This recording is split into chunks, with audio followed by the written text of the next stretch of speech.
এই ভিডিওতে তোমাদের সাথে আলোচনা করব তোমাদের পরীক্ষা ২৬ জুনে হবে কি হবে না। তোমরা নানান প্রকার তথ্য সংগ্রহ করতেছো, অনেকেই বিভ্রান্ত হচ্ছ। তো এই বিষয়টা আজকে একটু ক্লিয়ার করার চেষ্টা করবো যে আসলে এই ২৬ জুন পরীক্ষা হচ্ছে নাকি হচ্ছে না। Just ২-৪ minute.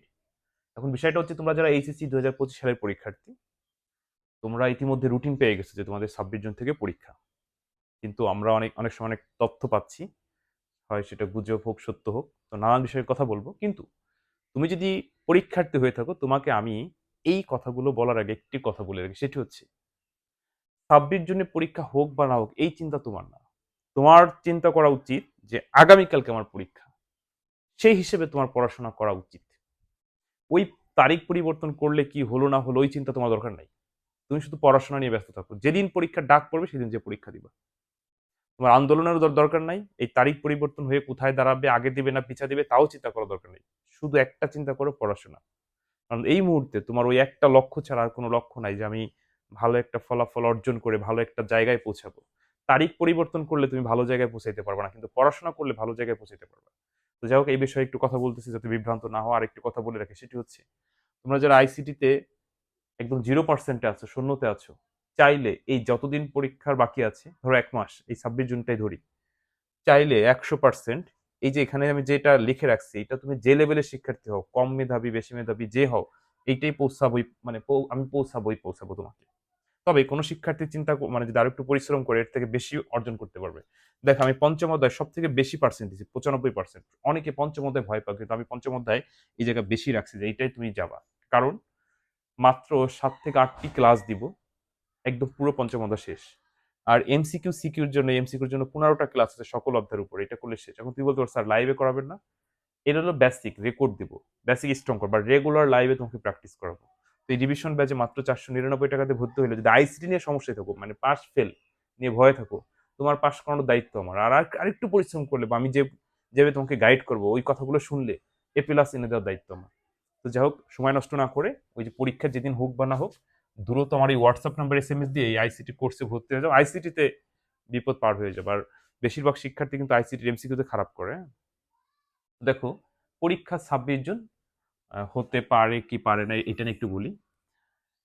বর্তমানে যেই পরিমাণে বৃষ্টি, বন্যা দেখার মানে আশঙ্কা আছে, তো সেই হিসেবে ২৬ জনের রুটিন পরিবর্তন হতে পারে যদি এই ধারা অব্যাহত থাকে, এই বন্যা এই বৃষ্টি।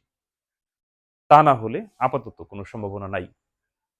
তোমরা ওই যে অনেকে অনেক তথ্য পাচ্ছ, স্যার পরীক্ষা কি পিছাইছে, এটা কি ১০০%? না, এখন এরকম কোনো আপডেট হয় নাই। আপডেট হইলে তুমি না, আমি না, সারা বাংলাদেশ সবাই জানতে পারবে।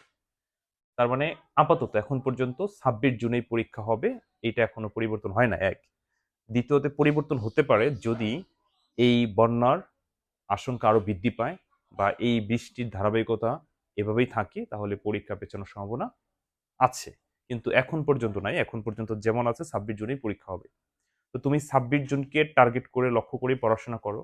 যদিও পরিবর্তন করে পিছায়, তুমি সেই চিন্তা মাথায় না নিয়ে তুমি পড়াশোনা চালিয়ে যাও। মনে করো যে ২৬ জনই পরীক্ষা হবে, তাহলে আপাতত কি বলতো, ২৬ জনেই পরীক্ষা হচ্ছে, ওই হিসাবেই তুমি এগিয়ে নিজেকে এগিয়ে নাও। হ্যাঁ? তো সাধারণত আমরা দেখছি যে এর আগের বছরে তোমার ২ মাস পরেরটাকে আগায় আনছে। যেমন গত বছর হচ্ছে তোমার জুলাইতে জুলাইতে পরীক্ষা হয়েছিল, এবার জুনে। তো এরপরে যখন আবার ২৬ সালে যারা পরীক্ষার্থী আছে, তাদেরটা আবার একটু আগায় আনার চিন্তা। তো সেই হিসাবে এই এই তারিখটা পরিবর্তন হওয়ার সুযোগ কম। এই ২৬ জনই পরীক্ষার সম্ভাবনা বেশি। তো যেটি বললাম, যদি বৃষ্টি অব্যাহত থাকে, বন্যার আশঙ্কা আরো বেশি বেড়ে যায়, তাহলে এই তারিখটি পরিবর্তন হতে পারে। তো তারিখ পরিবর্তন হোক বা না হোক, সেটি আমাদের মূল বিষয় না। আমাদের মূল বিষয় হচ্ছে আমরা পড়াশোনা করব, পরীক্ষা যেদিন হয় হোক। আর বাংলাদেশের, ধরো আমাদের ভৌগোলিক অবস্থা, অর্থাৎ ঋতুর পরিবর্তনের যে একটা বিষয়, সেটা আমরা জানি যে বাংলাদেশের হচ্ছে প্রেক্ষাপটে জুন মাসে, এই মে জুন মাসে বেশি বৃষ্টিপাত হয়। মে জুন, তারপর আগস্টের পরে সেপ্টেম্বর, হ্যাঁ, এই টাইমে একটু বেশি বৃষ্টি হয়। তো সেই হিসাবে জুন মাসে কিন্তু পরীক্ষার উপযোগী মাস না।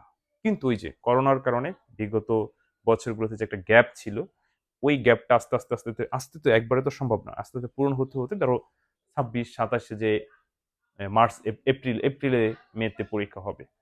তো এই সময়ের মানে এপ্রিলের পরিবেশ দেখা যাচ্ছে যে যেই অবস্থাটা থাকে আর কি, ভৌগোলিক অবস্থা আমাদের দেশের অনুপাতে সেখানে বৃষ্টি কম, ঝড় বৃষ্টি কম, বন্যা হয় না। তো ওই জায়গায় সরকারের লক্ষ্য যে আস্তে আস্তে আস্তে করে এগিয়ে আনবে। তো সেই হিসাবে এই বছরে আর পিছানোর সুযোগ কম। কিন্তু আবারও বলি, যদি যদি অনাকাঙ্ক্ষিত কোনো ঘটনা ঘটে তাহলে পিছাতেই পারে, স্বাভাবিক। কিন্তু ওই ওই চিন্তা মাথায় না এনে পড়াশোনা করো। ঠিক আছে? তো ভালো থেকো। আল্লাহ হাফেজ। পরবর্তী কোনো ক্লাসে তোমাদের সাথে আবার কথা হবে।